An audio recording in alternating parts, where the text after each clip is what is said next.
বের হওয়ার পথে দেখলাম যে এলাকার যে টপ টেরর সন্ত্রাসী আছে, আপনার মাদক ব্যবসায়ী, চাঁদাবাজ, অস্ত্রবাজ রাজন শিকদার দেয়াল টপকায়ে এক পাশ থেকে ঢুকে ভোটারদেরকে ভয়ভীতি দেখাচ্ছে। সকাল থেকে তো আমি বিভিন্ন সেন্টার ভোট দেওয়ার পর থেকে ঘুরে বেড়াচ্ছি। ইতিমধ্যে আমি মাধব পাশায় চাচির পাশা নামে একটা ৩ নম্বর ওয়ার্ড সেন্টারে ওখানে সমস্যার কথা শুনেছি। সবার জন্য ভালো চপস্টিক ইনস্ট্যান্ট নুডলস।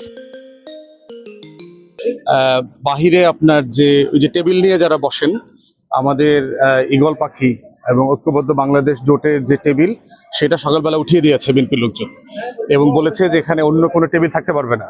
তো পরে আমরা সেনাবাহিনীকে পাঠাইছি, বিজিবি গেছে, এসিল্যান্ড প্রশাসনের লোকজন গেছে, পরে এটা সিচুয়েশন নর্মাল হয়েছে।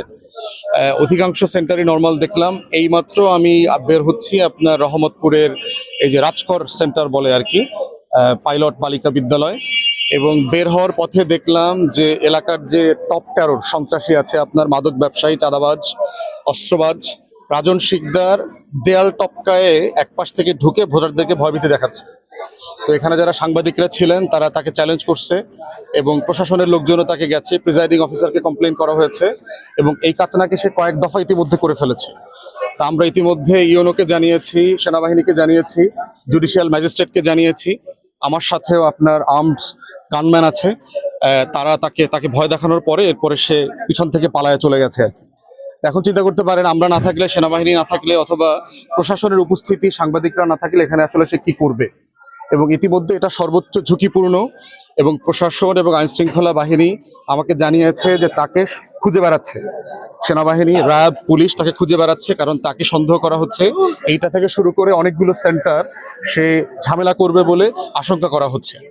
তো সেইটা আমরা প্রশাসনকে জানিয়েছি আমাদের আশঙ্কার কথা ভোটারদের ব্যাপারে, ভোটাররা যেন নির্ভয়ে ভোট কেন্দ্রে যেতে পারে। আমরা শুধু এই ব্যাপারটাতে খুবই শঙ্কিত। এর পাশাপাশি আরেকটা কেন্দ্র আছে সামনে, সেই কেন্দ্র নিয়েও আমাদের একই ঝুঁকির কথা আমরা শুনেছি এবং একই টিম যারা এর আগে এই ঝামেলাগুলো করেছে আর কি।